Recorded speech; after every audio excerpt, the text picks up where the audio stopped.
folie nerveuse régnant dans le royaume d'Israël va ordonner de décapiter les prophètes. Et lorsque les prophètes vont être décapités, le serviteur du roi Akab va cacher 100 prophètes, 50 de part et l'autre, dans une grotte.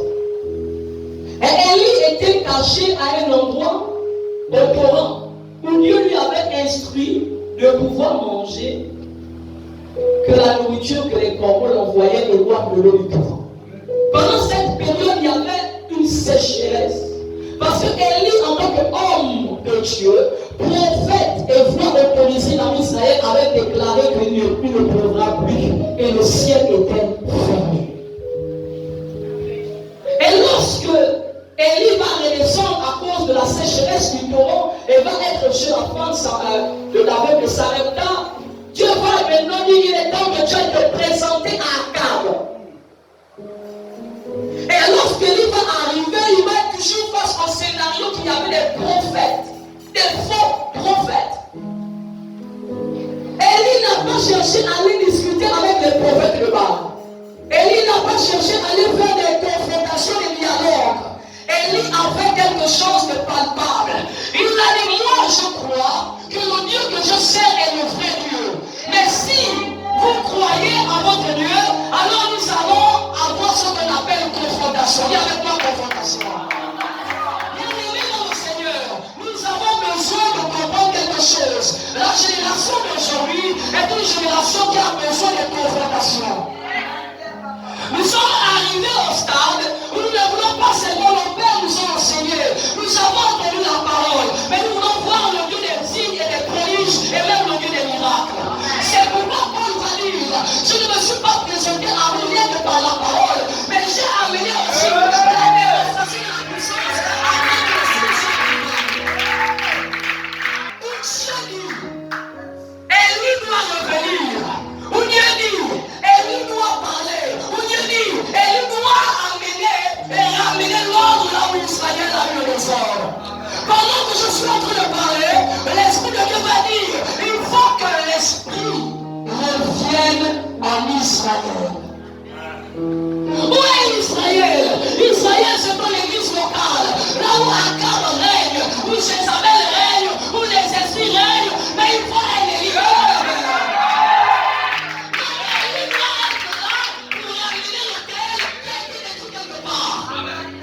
Lorsque tu es responsable dans une église, lorsque tu es jeune dans une église, lorsque tu as la part de Dieu dans une église, laisse-moi te dire, tu t'appelles Élie. C'est lui qui doit établir les choses saintes. Et Dieu m'a parlé à Élie pour dire, il faut que tu reviennes à rebâtir quelque chose, rebâtir l'autel qui a été détruit, ramener la cabane, la Shekinah, la gloire de Dieu, l'intégrité, l'amour de Dieu.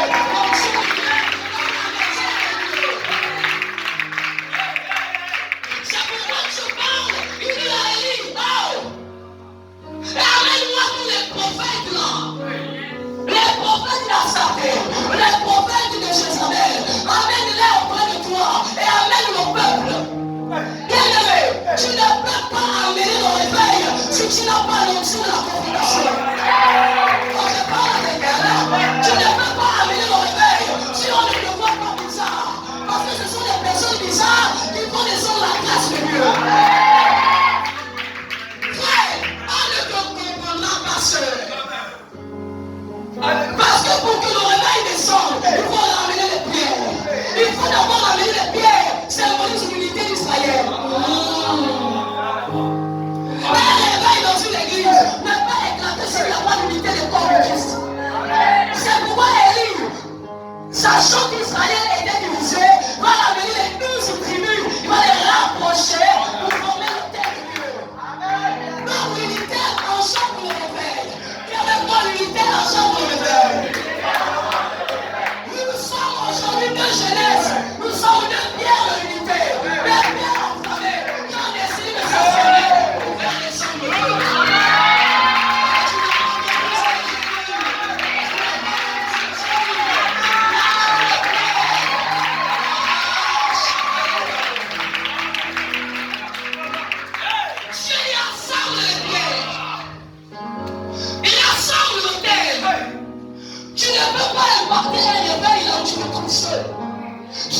besoin de l'association des tribus d'Israël pour que le feu descende. C'est pourquoi Élie va prendre les 12 pierres, va les assembler autour de l'offrande qui symbolise Jésus-Christ. Et comme il fallait la consommation, la Bible dit sur l'autel, nous apportons nos offrandes à la divinité. Baal était une divinité. Astarté est une divinité. Mais l'Éternel est une divinité supérieure des divinités. La supériorité de la divinité au-dessus des divinités d'Astarté a amené l'ordre en Israël. Tu ne peux pas amener le réveil. Si tu as peur de la confrontation, si tu as peur de péché, si tu as peur de te sentir mal, si tu as peur qu'on dise qu'est-ce que tu veux montrer, il veut montrer quoi? Qu'il a l'onction. Mais lorsque tu parles en Israël, l'onction de Dieu. Pendant que Baal était en train de crier, le prophète criait Baal descend. Pendant que des petits Jésus, des Jésus trafiqués, des onctions minables, sont en train d'appeler les divinités inférieures. Nous les enfants de la lumière, nous nous cachons dans les grottes. Nous nous cachons comme les 50 prophètes des Baal. Les 100 prophètes étaient cachés. En disant, nous ne pouvons pas amener la confrontation. Il fallait un courageux. Il y avait pas courageux. Le courageux s'appelait Élie. Il a dit, moi je suis resté le seul.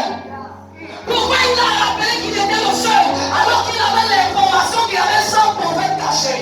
Mais les 100 prophètes c'était des peureux. Il y a toujours quelqu'un que Dieu choisit pour susciter le réveil, pour amener l'ordre et l'intégrité. Il y a quelqu'un que Dieu a donné le potentiel pour faire asseoir les choses. C'est pourquoi lorsque Akar a parlé, il a ordonné que tous les prophètes soient venus à un endroit qu'on appelle le Carmel. À la descente de Dieu, Élie savait le Dieu qu'il servait. Il connaissait au-delà des circonstances l'onction qui était déjà en mouvement. Et lorsqu'il a fait cela, il a ri. Parce qu'il connaissait que Baal était un faux Dieu. Connais-tu le Dieu que tu sers? Connais-tu l'agneau que tu sers? Connais-tu le roi que tu sers? Connais-tu l'excellence du Dieu que tu sers? C'est parce que nous ne comprenons pas que nous avons l'onction de Dieu en nous, que nous avons l'autorité, parce que nous sommes des fils de Dieu. Non, nous sommes des dieux. Tu n'es pas fils de Dieu, tu es un Dieu en miniature, engendré par Dieu lui-même pour dominer sur la création. Lorsque tu es Dieu, tu ordonnes les choses comme Dieu, tu parles comme Dieu, tu réagis comme Dieu, tu ramènes la richesse comme Dieu. Dieu descend et construit le terre. Il a pas fait une prière. La Bible dit le feu est descendu. N'a pas seulement consumé seulement le fond, mais a consumé le fond, le terre et de l'eau.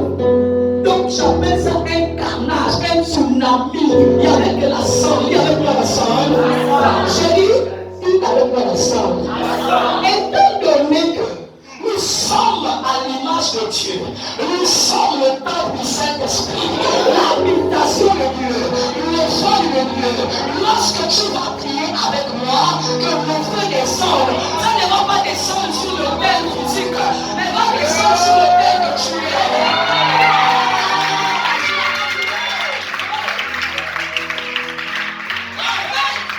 En sortir ici, tu seras calciné. C'est-à-dire, lorsque Daniel et ses compagnons étaient dans la fournaise ardente, la Bible nous a même précisé que l'odeur de leur caleçon n'avait même pas l'odeur de la fumée. Ce qui veut dire que lorsque tu as lié en toi, tu ne seras pas calciné de manière physique, mais le spirituel sera tellement endommagé. Tu vas rentrer tellement à une autre dimension. Comme Ézéchiel l'a défini, que tu ne seras plus pareil. Ne dis pas mal, descends. Laisse d'abord les esprits de tes parents. Moi, je ne suis pas venu chasser les démons. C'est pourquoi beaucoup ont peur. L'ennemi est encore venu faire le dessin de la dernière fois. On va aller sur la minute pour toi. Et viens avec moi, je ne suis pas là pour toi. Regarde ton voisin. Tu as peur, il y a quoi? Est-ce que j'ai dit qu'on va gaspiller? Mais on gaspille plus tard pour essayer de moi-même.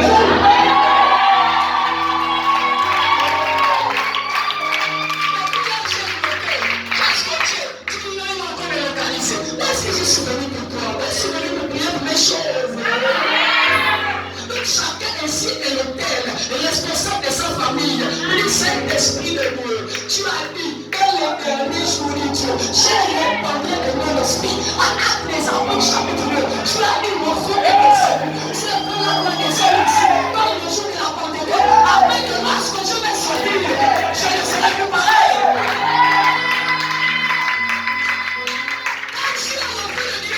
Tu dis à Baal et à Satan pour suivre les tuer.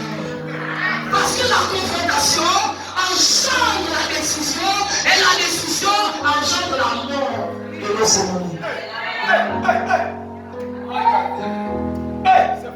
Lorsque Moïse s'est tenu en présence de Pharaon, la Bible déclare qu'il avait en lui le bâton de l'autorité. Mais là aussi se trouvaient les magiciens de Pharaon qui avaient aussi des bâtons de l'autorité.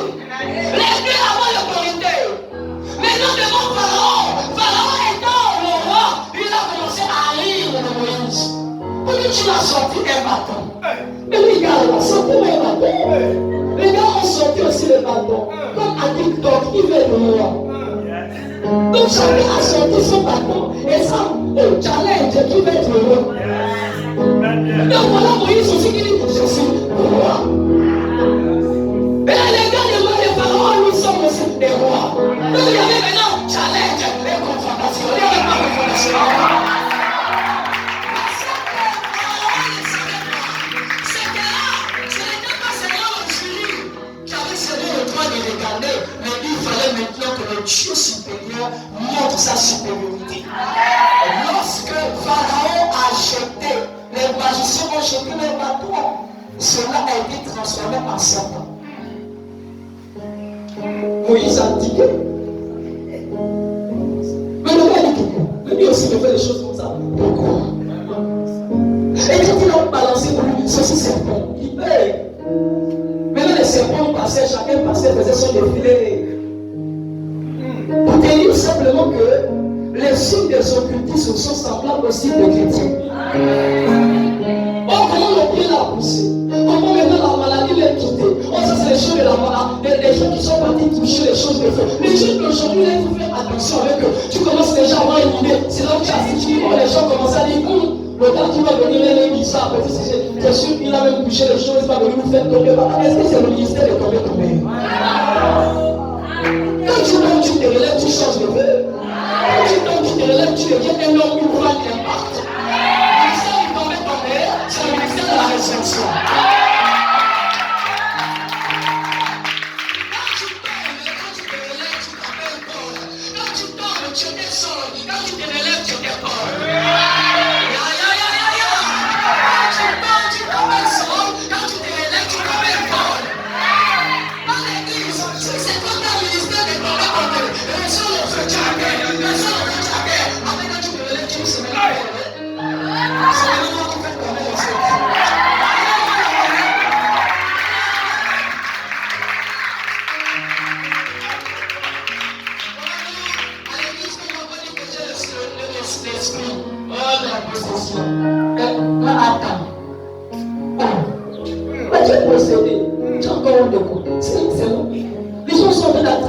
Les gens sur les chaises, comme si les gens avaient un problème. Ils ont déjà bloqué les cadenas. Là, avant que je n'arrive, ils sont éminés au terrain. Ils ont déjà mis les forces spirituelles. On n'aura pas bougé aujourd'hui là. Notre chef, on n'a pas bougé. On va dire des fois, quand le frère est là, il consume jusqu'à même là-bas. Quand il consume, on quand même dit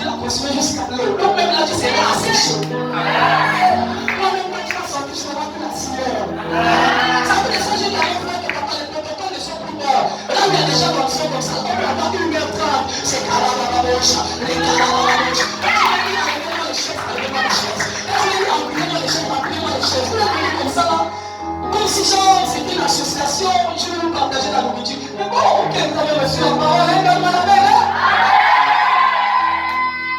Il faut maintenant que le ciel s'ouvre. Le ciel ne peut être ouvert que par toi-même. N'attends pas de voir. Le frère va prier. Quand il va prier, j'ai déjà prêché. Toi qui t'appelles temple, hôtel et lieu, habitation de feu. Maintenant là, à Bâle, tu habites ici. Ici là, c'est le Saint-Esprit. Donc, nous sommes à l'habitation, c'est le Saint-Esprit. Pierre angulaire et ministère de la pierre. Hein? Donc nous sommes tous ici là, centrés sur la pierre principale. C'est pas que pierre, c'est la pierre principale qui devient la fondation de notre vie. Associée au temps du Saint-Esprit.